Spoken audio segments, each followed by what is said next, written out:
ലേലവിളി കഴിഞ്ഞ് പിറ്റേ ദിവസം BCCI ട്രേഡ് വിൻഡോ ഓപ്പൺ ചെയ്തു. ഇനി മാർച്ച് 22 വരെ ട്രേഡ് ചെയ്യാൻ സാധിക്കും. അതായത് ഏത് കളിക്കാർക്ക് വേണമെങ്കിലും മറ്റു ടീമിലേക്ക് ചേക്കേറാൻ സാധിക്കും. ഒന്നെങ്കിൽ പ്ലെയർ ടു പ്ലെയർ എക്സ്ചേഞ്ച് വഴി, അല്ലെങ്കിൽ ക്യാഷ് ഡീലിൽ ട്രേഡ് ചെയ്യാൻ സാധിക്കും. ഇപ്പോൾ ഇതാ ക്രിക്കറ്റ് ലോകത്ത് ചർച്ചയായിരിക്കുന്നത് രോഹിത് ശർമ്മയുടെ ട്രേഡിനെ കുറിച്ചാണ്.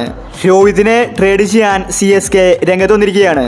രോഹിത്തിനെ CSKയിൽ എത്തിച്ച് അവരുടെ ക്യാപ്റ്റൻ ആകാനാണ് CSKയുടെ പദ്ധതി. അപ്പോൾ ഇതിനെക്കുറിച്ചാണ് നമ്മൾ ഇന്നത്തെ വീഡിയോയിൽ നോക്കുന്നത്. ഇത്തരം ക്രിക്കറ്റ് ന്യൂസിന് വേണ്ടി ഈ ചാനൽ മറക്കാതെ സബ്സ്ക്രൈബ് ചെയ്യൂ. ധോണിക്ക് ശേഷം CSK ടീമിന് ഒരു പകരക്കാരനെ ആവശ്യമാണ്. രോഹിത് അതിന് കറക്റ്റാണ്. രോഹിത് ക്യാപ്റ്റനായാൽ CSKക്ക് അത് ഗുണകരമാണ്. അതുപോലെ ഒരു വെടിക്കെട്ട് ഓപ്പണറെയും രോഹിത് ശർമ്മയിലൂടെ കിട്ടും.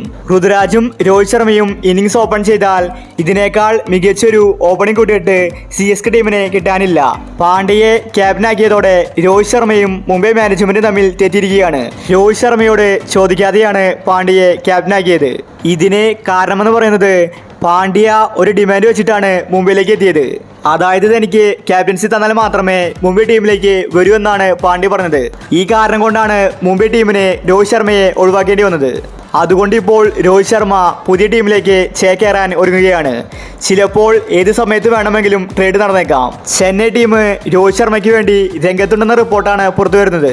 CSK കൂടാതെ RCBയും ഡൽഹിയും രോഹിത് ശർമ്മയ്ക്ക് വേണ്ടി രംഗത്തുണ്ട്. പക്ഷേ രോഹിത് ശർമ്മയ്ക്ക് പോകാൻ താല്പര്യം അത് CSK ടീമിലേക്കാണെന്നാണ് റിപ്പോർട്ട്. ഇതിന് കാരണമെന്ന് പറയുന്നത് CSK രോഹിത് ശർമ്മയെ സപ്പോർട്ടാക്കിയിട്ട് ഒരു പോസ്റ്റ് ഇട്ടിട്ടുണ്ടായിരുന്നു. അതിന് താഴെ രോഹിത് ശർമ്മയുടെ ഭാര്യ യെല്ലോ ഹാർട്ട് റീപ്ലൈ ചെയ്തിട്ടുണ്ടായിരുന്നു. പിന്നീട് ക്രിക്കറ്റ് ലോകത്ത് ചർച്ചയായത് ഇതാണ്. മുംബൈ കഴിഞ്ഞാൽ രോഹിത് ശർമ്മയുടെ ഭാര്യയ്ക്ക് ഇഷ്ടം അത് CSK ടീമിനെയാണ്. അതുകൊണ്ട് മുംബൈ മാനേജ്മെന്റുമായിട്ട് തെറ്റിയാൽ രോഹിത് ശർമ്മ ഉറപ്പായിട്ടും CSK ടീമിലെത്തും. അപ്പോൾ ഇത്തരം ക്രിക്കറ്റ് ന്യൂസിന് വേണ്ടി ഈ ചാനൽ മറക്കാതെ സബ്സ്ക്രൈബ് ചെയ്യൂ.